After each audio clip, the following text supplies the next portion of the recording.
2-3 डेटों के बाद कल जो माननीय कोर्ट ने, हाई कोर्ट में चीफ जस्टिस की कोर्ट में जो चीफ जस्टिस DN पटेल जी हैं, उन्होंने ये फैसला दिया कि जो आपकी मांग है, जो आपकी डिमांड है वो जायज़ नहीं है। तो उसके बाद उन्होंने कहा कि या तो आप अपनी पिटीशन को विड्रॉ कीजिए और या फिर इसको डिसमिस किया जाएगा। तो मैं समझता हूँ कि दिल्ली गुरुद्वारा कमेटी के जो प्रबंधक हैं, जो उनकी मंशा थी, जो जिस तरह से इसका बहाना लेकर इस चुनाव को रुकवाना चाहते थे, वो मंशा उनकी फेल हो गई। और बहुत मैं समझता हूँ कि एक तगड़ा तमाचा उनके मुंह पर लगा कि जो चुनाव को रुकवाने का और गुरु की गोलों को लूटने का जो उनके मन की मंशा थी, उसमें वो कामयाब नहीं हो पाए। कोर्ट ने जो फैसला दिया, और इस कोर्ट में दिल्ली गुरुद्वारा कमेटी की तरफ से जिसमें वकीलों ने केस लड़ा, मैं आपकी जानकारी में लाना चाहता हूं कि गुरु की गोलक का वो रुपया जिसे एक आम साधारण सिख, एक आम गुरु नानक नाम लेवा अपने दसबंद में से वहां पर भेंट करके आता है, लाखों रुपया वकीलों के ऊपर लुटा दिए गए सिर्फ इसलिए कि दिल्ली गुरुद्वारा कमेटी के जो प्रबंधक हैं उनकी मंशा पूरी हो जाए और किसी तरीके में 1-2 साल इस चुनाव को लटका सकें। मैं आपको बताना चाहूंगा कि दिल्ली गुरुद्वारा कमेटी के प्रधान जो इन दिनों सरदार मनजिंदर सिंह सिरसा, जिन्हें मैं GC2 करके कहता हूं, अपनी हर सभा में वो कहीं पर भी जाते हैं, अपनी उन हवाईबाजी बातों की बात करते हैं जिसका नीचे जमीन पर कोई सार नहीं है।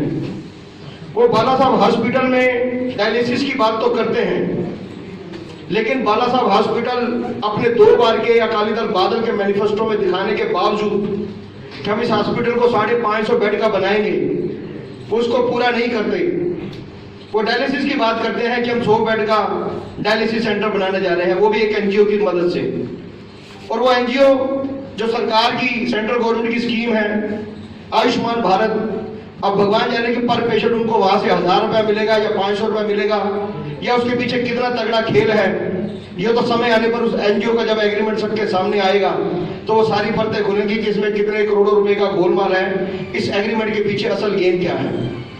क्योंकि सरकार की ये स्कीम है आयुष्मान भारत, जिसमें इस तरह के कामों के लिए फंडिंग की जाती है।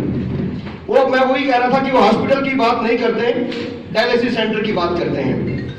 हालांकि इसी हॉस्पिटल के लिए जब बनने की बात हुई थी तो उन्होंने अपनी तरफ से 1 करोड़ रुपए देने का ऐलान किया था,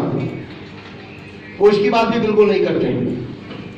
सवाल इन बातों का है, वो बात करते हैं किसानों की, किसानों के आंदोलन की,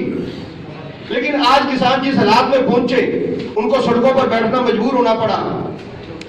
वो हरसिमरत कौर बादल के या सुखबीर बादल के उस बयान की बात नहीं करते, आंदोलन की बात करते हैं, किसानों को जेल से छुड़वाने की बात करते हैं। लेकिन वो किसान मजबूर होकर सड़कों पर क्यों बैठे, वो जेल में आज क्यों बंद हुए, उनको आज क्यों ये कुर्बानियां देनी पड़ रही हैं अपना घर बार छोड़कर, इसके जिम्मेवार क्या सुखबीर बादल और सिमरत कौर बादल नहीं है, जिन्होंने सरकार की कैबिनेट में रहते हुए उस समय इस बात का विरोध नहीं किया जब इसकी सख्त जरूरत थी। तो वो किसान आंदोलन की बात करते हैं, लेकिन हरसिमरत कौर बादल की और सुखबीर बादल के उन बयानों की बात नहीं करते जिसकी वजह से आज ये हालात पैदा हुए। मैं समझता हूं कि इसके साथ ही वो जगह जगह एक और बात करते हैं कि मैं आज सिखों की लड़ाई ले रहा हूं, सिखों की पगड़ी की बात करते हैं कि जब से पिछले 2 साल से मैं प्रधान बना हूं, सिखों की पगड़ी को मैंने 4 चांद लगा दिए हैं। गुरु महाराज की अपार बख्शी से सिख पंथ तो पहले बड़ी चढ़ती कला वाला है, कई तरह की आपत्तियां आई, कई तरह के यहाँ पर वो जुर्म हुए, लेकिन सिख पंथ ने हमेशा चढ़ती कला में रहा। तो वो मैं कह रहा था कि वो सिखों की पगड़ी की बात करते हैं, लेकिन जो गुरु ग्रंथ साहिब की बेअदबी हुई पंजाब में, और आज तक अकाली दल बादल के एक भी प्रधान ने, एक भी मेंबर ने कभी गुरु ग्रंथ साहिब की बेअदबी के बारे में बात नहीं की, पगड़ी की बात करते हैं। मैं एक आदमी का दोहरा चरित्र, एक आदमी का वो हिसाब बताने जा रहा हूं कि जो इंसान दिल्ली गुरुद्वारा कमेटी में एम्प्लॉइज का प्रोविडेंट फंड जमा ना हो,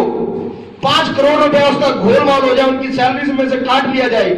वो उसकी बात भी नहीं करते। आज 50 एम्प्लॉइज कम से कम पिछले साल 1.5 साल से रिटायर हो चुके हैं, उनका लाखों करोड़ों रुपया बकाया है। 30 साल की सर्विस के बाद